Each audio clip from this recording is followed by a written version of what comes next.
तस्वीर, एक और पोस्टर लगा है, एक और पोस्टर लगा है जिसमें लिखा है कि हम दलितों के साथ हैं, हनुमान जी कह रहे हैं। ये एक और तस्वीर है। ये सीधे सीधे ये कह रहे हैं कि हम दलितों के साथ हैं। ये हनुमान जी की फोटो लगा के ये दावा किया जा रहा है कि हनुमान जी भी इसी तरह दलितों के साथ रहने वाले, उनका साथ देने वाले, ये बताने की कोशिश है। तो ये तस्वीरें पहले आप नहीं देखते रहे होंगे समाजवादी पार्टी के दफ्तर के बाहर या किसी चुनावों में, ये अभी फॉलो की जा रही हैं। अभी इसलिए फॉलो की जा रही हैं क्योंकि लग रहा है कि क्या पता इससे जीत का रास्ता तैयार हो जाए।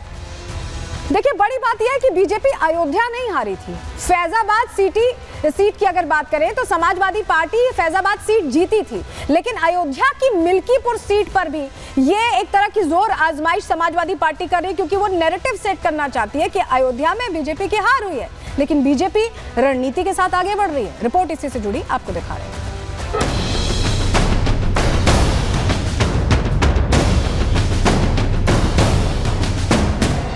अयोध्या और राम मंदिर के जरिए बीजेपी ने न सिर्फ प्रदेश बल्कि देश के कई राज्यों में जीत दर्ज की, लेकिन 2024 के लोकसभा चुनावों में फैजाबाद सीट पर बीजेपी को हार का सामना करना पड़ा। सपा की तरफ से अवधेश प्रसाद ने जीत दर्ज की, जिसके बाद अखिलेश यादव ने उन्हें पीडीए का पोस्टर बॉय बनाने के साथ साथ अयोध्या का राजा बता दिया। अवधेश प्रसाद भले फैजाबाद सीट से जीते हों, लेकिन अखिलेश ने अयोध्या जीत का ऐसा नैरेटिव गढ़ा जो बीजेपी के हार्ड हिंदुत्व पर आघात था। अखिलेश यादव हो या इंडी गठबंधन के सहयोगी दल, किसी ने आज तक राम मंदिर की सीढ़ियों पर पैर नहीं रखा, लेकिन जब भी चुनाव आता है अपना सॉफ्ट हिंदुत्व वाला गेम शुरू कर देते हैं।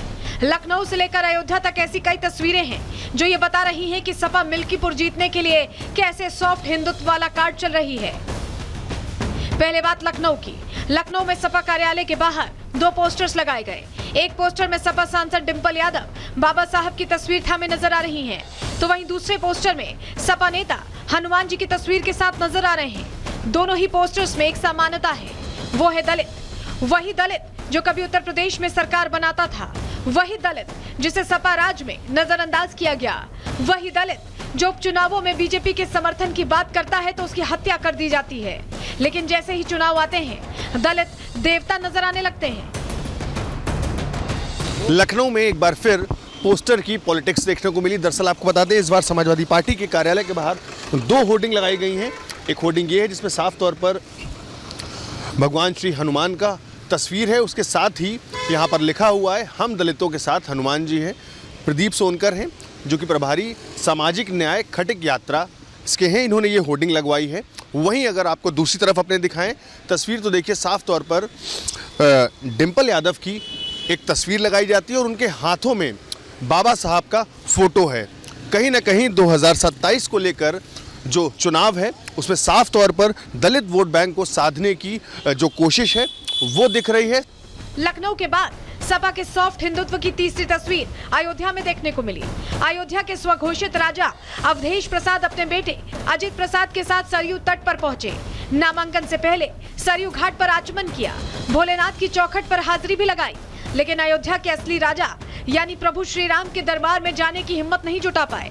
शायद पार्टी से अनुमति नहीं मिली होगी। समाजवादी पार्टी की पूरी तैयारी है और समाजवादी पार्टी यहाँ पे बहुत बड़े अंतर से चुनाव जीतने जा रही है।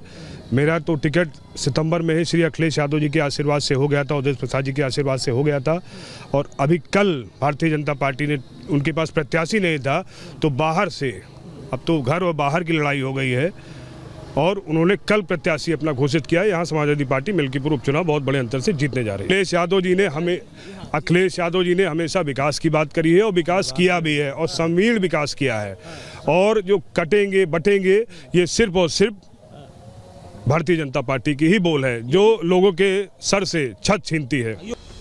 अजित प्रसाद ने थोड़ी हिम्मत जुटाकर मंदिर न जाने की वजह बता दी, लेकिन उनके पिता अवधेश प्रसाद सवालों से बचते नजर आए।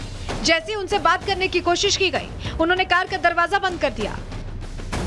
मीडिया से बात करने में अवधेश प्रसाद कतराते नजर आए, तो इसकी वजह जनता से जानने की कोशिश की गई कि क्या जनता सपा के सॉफ्ट हिंदुत्व पर भरोसा कर रही है या बीजेपी के पक्ष में हवा है। जनता पार्टी जीतेगी, चंद्रभान पासवान ही जीतेंगे, पूर्ण बहुमत से जीतेंगे। हमें लगता है कहीं 1 लाख वोट से ऊपर न जीते। 9 मार के तो विधायक नहीं, 9 बार के विधायक से कोई मतलब, यहाँ सनातनी से मतलब है ना, यहाँ सनातन को देखना है ना, कि 9 बार का विधायक थोड़ी देखना है। अयोध्या हारी नहीं है भाजपा। अयोध्या हारी नहीं है। आप देखिए अयोध्या विधानसभा में भाजपा जीती हुई है और विधानसभा में विधायकों की कुछ कमी रही, कुछ नाराजगी रही, इसलिए हारे हुए हैं। स्थानीय भी यही कह रहे हैं कि बीजेपी अयोध्या नहीं हारी है, बल्कि सपा फैजाबाद जीती थी। यानी काफी हद तक बीजेपी अखिलेश के फेक नैरेटिव को ध्वस्त करने में कामयाब हो गई है। अब टारगेट पर मिल्कीपुर सीट है, जिसे जीतने के लिए जातीय समीकरण साधने के लिए चंद्रभान पासवान को टिकट दिया गया है। चंद्रभान के पास राजनीतिक अनुभव और बीजेपी का हिंदुत्व है, तो वहीं अजित प्रसाद के पास पिता की विरासत और पीडीए का फॉर्मूला। ऐसे में देखना यह होगा कि मिल्कीपुर की जनता किसे जीत का तिलक लगाती है। Bureau report, Republic Bharat. और शायद ये मिल्कीपुर चुनाव का ही एक असर है कि अब अखिलेश यादव भी नहाने पहुंच गए हैं, गंगा में डुबकी लगा रहे हैं, प्रयागराज में नहीं, लेकिन इसमें भी ख्याल रख रहे हैं कि बाकी वोट बैंक ना खिसक जाए। तस्वीर देखिए, अखिलेश के सॉफ्ट हिंदुत्व की तस्वीर बना रहे हैं। कुंभ से उन्होंने दूरी बनाई, कैसे कैसे कुंभ के को लेकर, तैयारियों को लेकर, महाकुंभ था 144 साल में आने वाला था, उस पर बयान दिए, लेकिन हरिद्वार में स्नान ध्यान कर रहे हैं। ये तस्वीर भी सॉफ्ट हिंदुत्व को लेकर यहाँ उनकी मजबूरी कहीं ना कहीं दिखा रही है, क्योंकि जो महाकुंभ से दूरी बना रहा है वो हरिद्वार में स्नान करने पहुंच रहा है। लेकिन इसको लेकर अब जो समाजवादी पार्टी का ये चरित्र, उसको लेकर संत समाज क्या कह रहा है वो भी सुन लीजिए। स्वामी जितेंद्रानंद सरस्वती साहब। मैं इसीलिए राजनीतिक नेताओं को कहता हूँ, इस दोगलेपन और दोहरे चरित्र से बाज जाइए। आप जो बोलते हैं धीरे धीरे उसकी गंभीरता नष्ट हो जाती है। आप एक बार कुंभ में आमंत्रण को लेकर विरोध कर रहे, फिर मकर संक्रांति पे जाके आप हरिद्वार में स्नान करते हुए स्वयं को सनातनी बता रहे। तो मुझे तो प्रसन्नता है इस बात की कि कल तक जो लोग छेदैया टोपी खोपड़ी पे लगा करके मुख्यमंत्री निवास और राजभवनों में, राष्ट्रपति भवन, प्रधानमंत्री निवास में रोजा इफ्तार की पार्टियां होती थी, आज मकर संक्रांति पे स्नान करते हुए वीडियो शूट करा रहे हैं। इससे ज्यादा सनातन धर्म के वैभव का उच्च शिखर और क्या हो सकता है। अच्छा लगता है हमको भी, और अखिलेश जी को भी सद्बुद्धि आई है। सनातनी तो है ही है, माता पिता भी सनातनी थे, घर में पूजा पाठ करते थे ही, परंतु सनातनी कहने में उनको हिचक होती थी, हिंदू कहने में हिचक होती थी। तो स्वामी विवेकानंद की परंपरा कि गर्व से कहो हम हिंदू हैं, ये भाव जगा है अखिलेश में। चलिए, जितेंद्रानंद सरस्वती तो कह रहे हैं कि सद्बुद्धि आ गई है, लेकिन चलिए अगली खबर की ओर बढ़ते हैं, अगले सेगमेंट की ओर बढ़ रहे हैं। बात अब संभल की करने जा रहे हैं। योगी आदित्यनाथ ने रिपब्लिक भारत के मंच से ये कहा था कि एक एक इंच जो जमीन है उसका हिसाब होगा, और 47 साल बाद संभल में हिसाब हो भी रहा है, इंसाफ मिल भी रहा है। अब बात उसी की। सर्जरी एक बार होगी और उस सर्जरी के लिए हमें तैयार रहना होगा। आज आए हैं हम यहाँ पे अपनी जगह पे। जागिए साहब, प्रशासन का सहयोग है।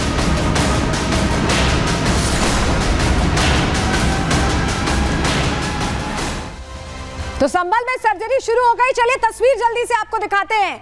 ये आप देख रहे हैं, ये स्कूल है जिस जमीन पर कब्जा, हिंदुओं की जमीन थी, इस पर कब्जा किया गया था, लेकिन अब कब्जा मुक्त कैसे कराई जा रही है जमीन संभल में, इंसाफ किया जा रहा है। जिनको हटाया गया था, नरसंहार करके हिंदुओं को जाने पर मजबूर कर दिया गया था, जिन हिंदुओं को यहाँ पर जाने को मजबूर कर दिया गया था, अब उनकी जमीन वापस दी जा रही है। इंसाफ हो कैसे रहा है, कार्रवाई हो कैसे रही है,